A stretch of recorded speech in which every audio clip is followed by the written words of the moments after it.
तो नमस्कार दोस्तों, स्वागत है आपका आपके इस प्लेटफॉर्म विनय महान पर। तो आज हम बात करने वाले हैं लखनऊ शहर की।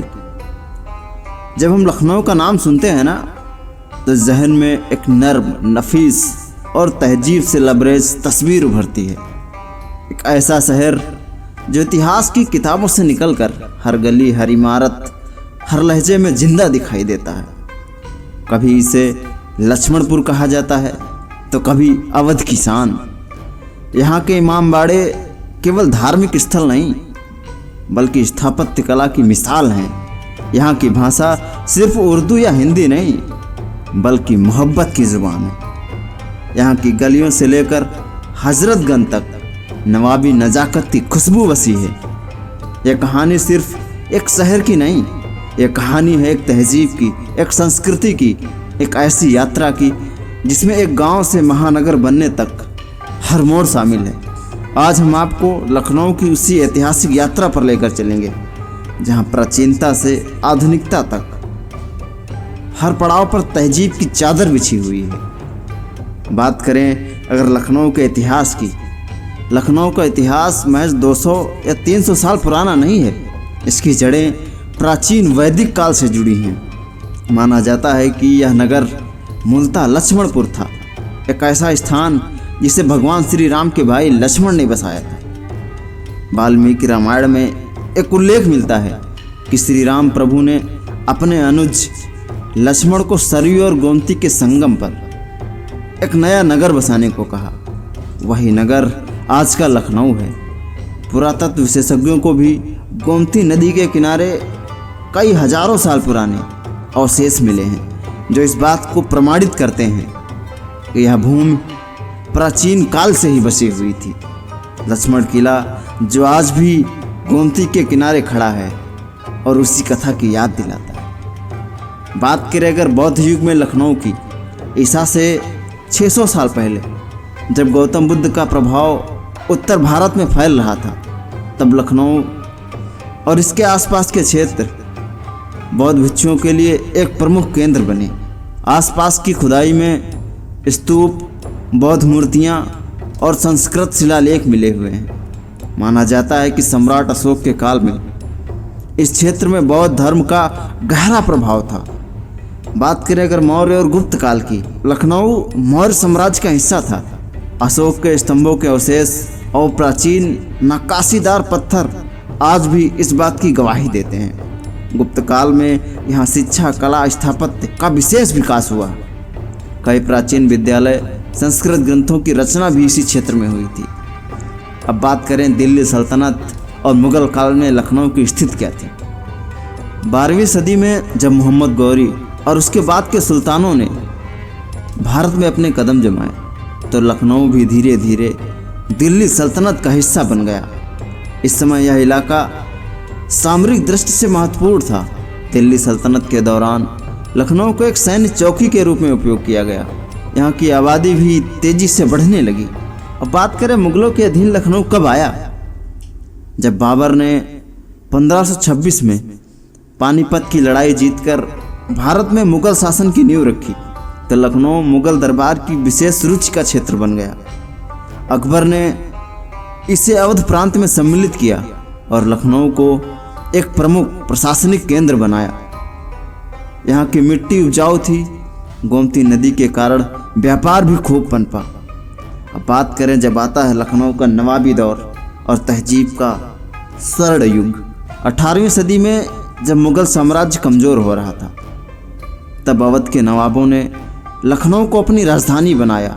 नवाब आसिफुद्दौला 1775 में लखनऊ को जो गरिमा दी, उसने इस शहर को शायरों और कलाकारों की राजधानी बना दिया।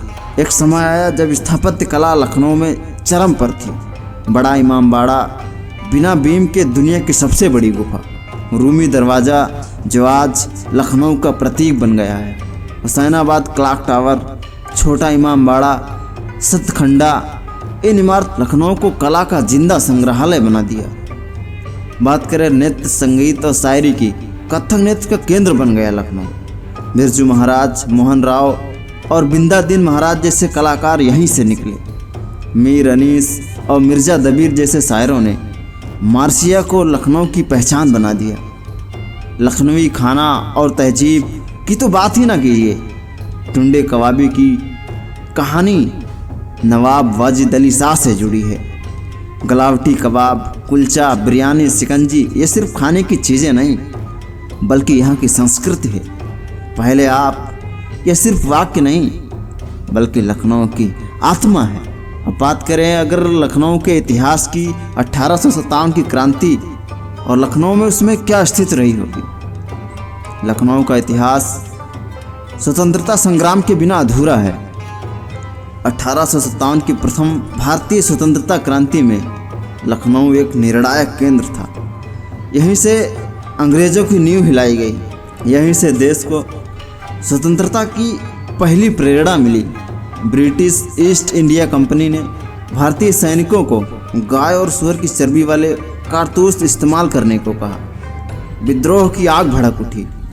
मेरठ से शुरू हुआ यह विद्रोह लखनऊ तक फैल गया। लखनऊ में विद्रोह को बेगम हजरत महल ने नेतृत्व दिया। जब नवाब वाजिद अली शाह को अंग्रेज़ों ने कलकत्ता निर्वासित कर दिया तब बेगम हजरत महल ने अपने नाबालिग बेटे बिरजिस कद्र को सिंहासन पर बैठाया और स्वयं रानी लक्ष्मीबाई की तरह युद्ध के मैदान में उतर गईं, जो लखनऊ रेजिडेंसी और क्रांति का युद्ध क्षेत्र बन गया। लखनऊ रेजिडेंसी उस समय सबसे महत्वपूर्ण अंग्रेजी ठिकाना था। जब भारतीय विद्रोही सैनिकों ने इसे घेर लिया तो लगभग 87 दिन तक रेजिडेंसी में बंद अंग्रेज जीवन और मृत्यु से जूझते रहे। ब्रिटिश इतिहास में इसे सीज ऑफ लखनऊ के नाम से जाना जाता है। हजारों भारतीय सैनिकों ने इस लड़ाई में प्राण न्यौछावर किए। आज भी रेजिडेंसी के खंडहर, गोलियों के निशान और अंग्रेज कब्रें 1857 की कहानी को गहराई से बयान करते हैं। बेगम हजरत महल को लखनऊ की झांसी की रानी कहा जाता है। बेगम हजरत महल सिर्फ एक नवाब की बेगम नहीं थी बल्कि वह लखनऊ की वीरांगना थी।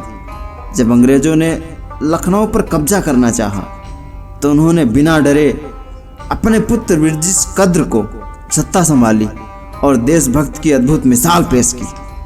उन्होंने ब्रिटिश हुकूमत को ठुकराया, अपने सैनिकों के साथ युद्ध किया। जब पराजय निकट आई तो वह नेपाल चली गईं, लेकिन हार नहीं मानी। उनकी मूर्ति आज भी लखनऊ के हजरतगंज में गर्व से खड़ी है, मानो कह रही हो ताज नहीं चाहिए, आज़ादी चाहिए। ब्रिटिश शासन में लखनऊ और मजबूरी से आधुनिकता का दौर शुरू होता। 1857 की क्रांति के बाद लखनऊ पूरी तरह अंग्रेज़ों के अधीन हो गया।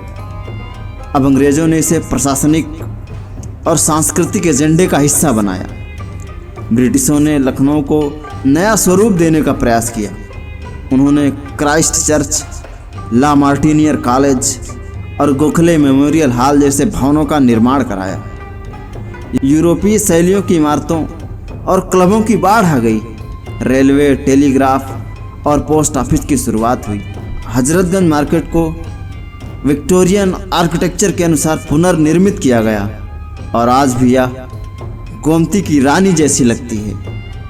ब्रिटिश शासन में लखनऊ शिक्षा के क्षेत्र में प्रमुख केंद्र बना। ला मार्टिनियर स्कूल भारत का एकमात्र स्कूल जो सैन्य सम्मान बैटल ऑनर रखता है। King George medical college KGMU पूरे भारत का चिकित्सा शिक्षा का सबसे पुराना और प्रतिष्ठित संस्थान। लखनऊ विश्वविद्यालय की स्थापना 1921 में हुई और उस समय से यह सबसे प्रभावशाली विश्वविद्यालयों में से एक बना। ब्रिटिशों ने आधुनिक शिक्षा दी पर साथ ही भारतीय संस्कृति को दबाने की कोई भी कसर नहीं छोड़ी। स्वदेशी आंदोलन और लखनऊ की स्थिति क्या रहती। 1905 में बंगाल विभाजन के बाद जब स्वदेशी आंदोलन की लहर उठी तो लखनऊ भी इससे पीछे नहीं रहा। यहाँ के बाज़ारों में विदेशी वस्त्रों की होली जलाई गई और खादी ने एक आंदोलन का रूप ले लिया। हजरतगंज, अमीनाबाद और चौक ये सिर्फ बाजार नहीं थे बल्कि क्रांतिकारियों की गुप्त बैठकों के स्थल थे। लखनऊ कॉन्फ्रेंस 1916 गांधी और जिन्ना एक ही मंच पर आए। यह कांग्रेस और मुस्लिम लीग के बीच एकता की एक ऐतिहासिक कोशिश थी। बात करें अगर क्रांतिकारी लखनऊ की, लखनऊ सिर्फ नरमपंथी आंदोलनों का हिस्सा नहीं था, बल्कि उग्र क्रांतिकारी गतिविधियों का भी केंद्र था। राम प्रसाद बिस्मिल, अशफाक उल्लाह खान और राजेंद्र लाहिड़ी जैसे वीरों ने लखनऊ में रहकर ब्रिटिश हुकूमत के खिलाफ योजनाएं बनाई। काकोरी कांड 1925, लखनऊ के पास काकोरी में ट्रेन लूटकर क्रांतिकारियों ने अंग्रेजों को बड़ा झटका दिया। इस घटना में लखनऊ के लोगों ने इन क्रांतिकारियों को पनाह दी और न्यायालय में इनके समर्थन में खड़े रहे। छात्र आंदोलन और लखनऊ विश्वविद्यालय भी इसमें पीछे नहीं रहा। 1930 के दशक में लखनऊ विश्वविद्यालय आज़ादी के आंदोलन का गढ़ बन गया। छात्र नेताओं ने नमक सत्याग्रह, भारत छोड़ो आंदोलन और हिंदी प्रचार प्रसार में बढ़ चढ़ कर हिस्सा लिया। 1942 में कई छात्र गिरफ्तार हुए, लेकिन अंग्रेजों के सामने झुके नहीं। बात करें वो दिन जिसका सबको बेसब्री से इंतजार था, 15 अगस्त 1947 की सुबह जब भारत आज़ाद हुआ, तब लखनऊ की सड़कों पर झंडारोहण, नारों और आंसुओं का समंदर बह रहा था। बेगम हजरत महल पार्क, रेजिडेंसी और लाल बाग, ये सब आज़ादी के गवाह थे। पूरे शहर ने वंदे मातरम और भारत माता की जय के नारों से स्वतंत्रता का स्वागत किया। लखनऊ अब एक नई शुरुआत की ओर बढ़ चला था। 1857 से 1947 तक लखनऊ केवल एक शहर नहीं रहा, वह आज़ादी की लड़ाई का रणभूमि रहा। जहां एक ओर बेगम हजरत महल की तलवार चली, वहीं दूसरी ओर अशफाक बिस्मिल की कलम और गोली ने भी इतिहास रच दिया। यह शहर न केवल तहजीब का केंद्र है, बल्कि बलिदान की भूमि भी है। स्वतंत्रता के बाद एक नए युग की शुरुआत होती है। 15 अगस्त 1947 की सुबह भारत आज़ाद हुआ। लखनऊ भी नए भारत के निर्माण की आशा और उत्साह से भर गया। स्वतंत्रता के साथ ही यह शहर उत्तर प्रदेश की राजधानी घोषित हुआ और इसकी प्रशासनिक, राजनीतिक और सांस्कृतिक जिम्मेदारियां कई गुना बढ़ गईं। गोमती के किनारे बसे इस शहर को संविधान, नीतियों और विकास योजनाओं का केंद्र बनाया गया, जहां से राज्य की राजनीति चलनी शुरू हुई और कई ऐतिहासिक फैसले लखनऊ के सचिवालय में लिए गए। स्वतंत्रता के बाद लखनऊ विश्वविद्यालय देश भर से विद्यार्थियों के आकर्षण का केंद्र बना। यहाँ के कई छात्र आगे चलकर IAS, वैज्ञानिक, नेता, साहित्यकार और न्यायाधीश बने। विश्वविद्यालय में हिंदी, उर्दू, इतिहास, विज्ञान और राजनीति जैसे विषयों में अनुसंधान को बढ़ावा मिला। छात्रों के बीच राजनीतिक चेतना और सामाजिक जागरूकता भी विकसित हुई।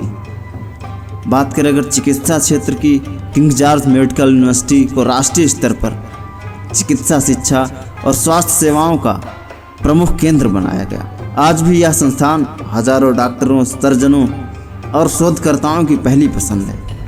IIM लखनऊ व्यवसायिक शिक्षा केंद्र की स्थापना हुई। 1984 में स्थापित IIM लखनऊ आज भारत का शीर्ष प्रबंधन संस्थान है। इसने लखनऊ को अंतर्राष्ट्रीय शिक्षा मानचित्र पर स्थापित किया। बात करें अगर साहित्य, कला और सांस्कृतिक पुनर्जागरण की, उर्दू अदब और हिंदी साहित्य का संगम। लखनऊ आज़ादी के बाद भी उर्दू शायरी और हिंदी कविता का गढ़ बना रहा। फिराक गोरखपुरी, इस्मत चुगताई और अमृत लाल नागर जैसे कई लेखक यहीं से निकले। लखनऊ में दास्ताने गोई, कहानी सुनाना, नज़्म, गज़ल और मरसिया की परंपरा आज भी जिंदा है।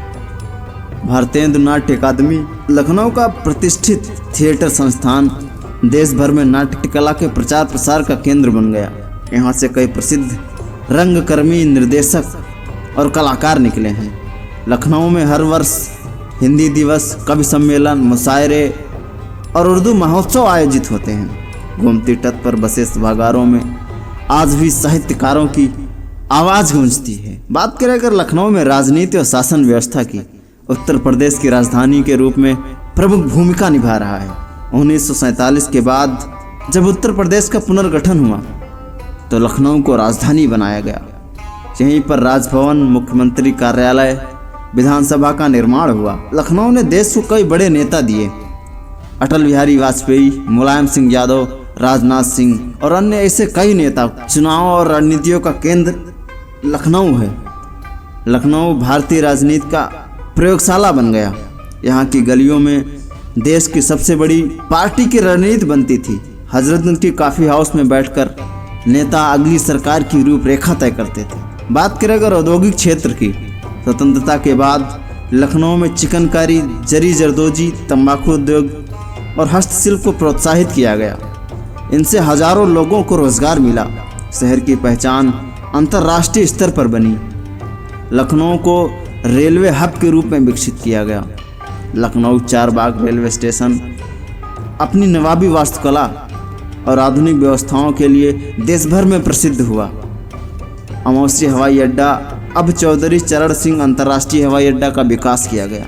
इसके जरिए लखनऊ को देश और विदेश से जोड़ा गया, जिससे व्यापार, टूरिज्म और निवेश को बढ़ावा मिला।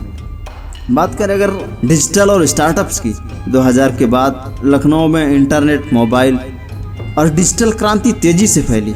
गोमती नगर और शहीद पथ जैसे क्षेत्रों में IT कंपनियां, कोवर्किंग स्पेस और स्टार्टअप ने दस्तक दी। अब लखनऊ सिर्फ नौकरी ढूंढने का नहीं, बल्कि नौकरी देने का शहर बन रहा है। यहाँ के युवा digital marketing, graphic design, YouTube, coding और फ्रीलांसिंग में देश के शीर्ष पर है। आज़ादी के बाद लखनऊ ने एक करवट ली, अपने अतीत की जड़ों को बनाए रखते हुए आधुनिकता की ओर कदम बढ़ाए। वह न तो अपनी तहजीब भूला और ना ही अपने लोगों को। शिक्षा, चिकित्सा, राजनीति, साहित्य, कला, हर क्षेत्र में लखनऊ ने अपनी अमिट छाप छोड़ी।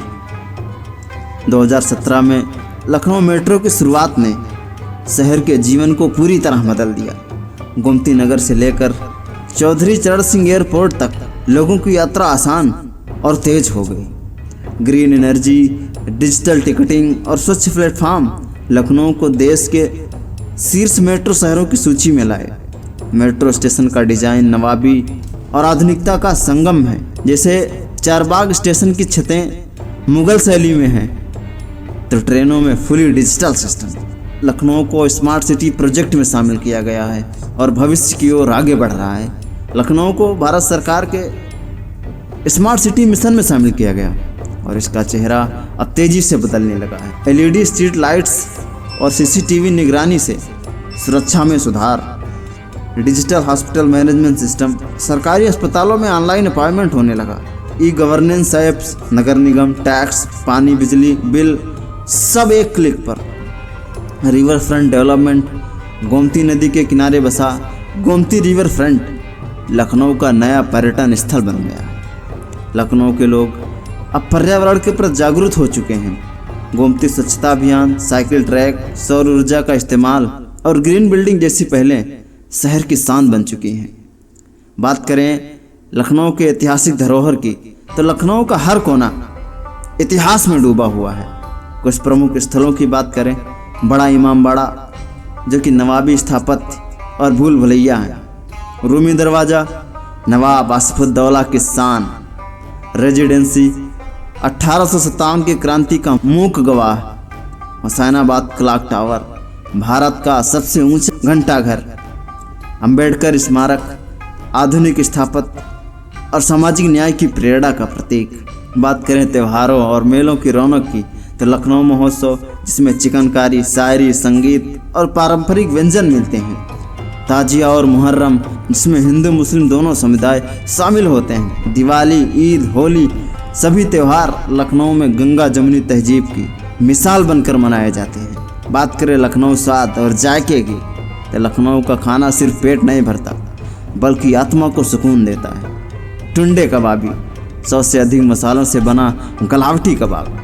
बिरयानी नवाबी अंदाज में पकाई गई शाही बिरयानी। मलाई मक्खन सर्दियों का मिठास भरा तोहफा। और बात करें लखनवी पान की, तो हर दावत का एक प्रमुख और अदब भरा मेहमान नवाजी का प्रमुख पान लखनवी पान बॉलीवुड की पसंदीदा जगह बन चुका है। लखनऊ की वास्तुकला, गलियां, नवाबी बैकग्राउंड फिल्म मेकर्स को बहुत लुभाते हैं। 1.5 इश्किया, बुलेट राजा, राइस, बत्ती गुल मीटर चालू और गुड्डू रंगीला जैसी फिल्मों की शूटिंग लखनऊ में हुई। लखनऊ में एक फिल्म सिटी योजना पर भी काम हो रहा है। यूट्यूब और डिजिटल क्रिएटर्स की बात करें, लखनऊ का यूट्यूबर्स और डिजिटल कंटेंट क्रिएटर्स आज दुनिया भर में पहचान बना रहे हैं। गोमती नगर, हजरतगंज और अलीगंज जैसे क्षेत्रों में studio, coworking space, podcast hub तेजी से विकसित हो रहे हैं। अब लखनऊ के युवा IIT, एम्स, UPSC और स्टार्टअप्स में देश का नाम रोशन कर रहे हैं। स्कूल और कॉलेज में डिजिटल लर्निंग, रोबोटिक्स और AI लैब शुरू हो चुकी हैं। स्वच्छता, महिला सुरक्षा, पौधरोपण और शिक्षा जैसे क्षेत्रों में युवा सक्रिय रूप से योगदान दे रहे हैं। कई NGO और सामाजिक संगठन युवाओं द्वारा चलाए जा रहे हैं जो शहर को बेहतर बनाने में जुटे हैं। एक शहर है और हजार चेहरे हैं। लखनऊ सिर्फ एक शहर नहीं, एक अनुभव है। यहाँ अतीत की खुशबू है, वर्तमान की चमक और भविष्य की उम्मीद है। यहाँ लक्ष्मणपुर का वैदिक युग, नवाबों की नफासत, 1857 की क्रांति की गूंज, आज़ादी का उल्लास और स्मार्ट सिटी का सपना सब एक साथ सांस लेते हैं। लखनऊ की आत्मा यह शहर कला में है, शब्दों में है, तहजीब में है, सबसे बढ़कर लोगों के दिलों में है। आज जब हम लखनऊ की सड़कों से गुजरते हैं तो ऐसा लगता है मानो हर दीवार, हर मकान, हर हवा हमसे कह रही हो, मैं लखनऊ हूँ, जहाँ हर दिल अदब में धड़कता है। जय हिंद मेरे दोस्त।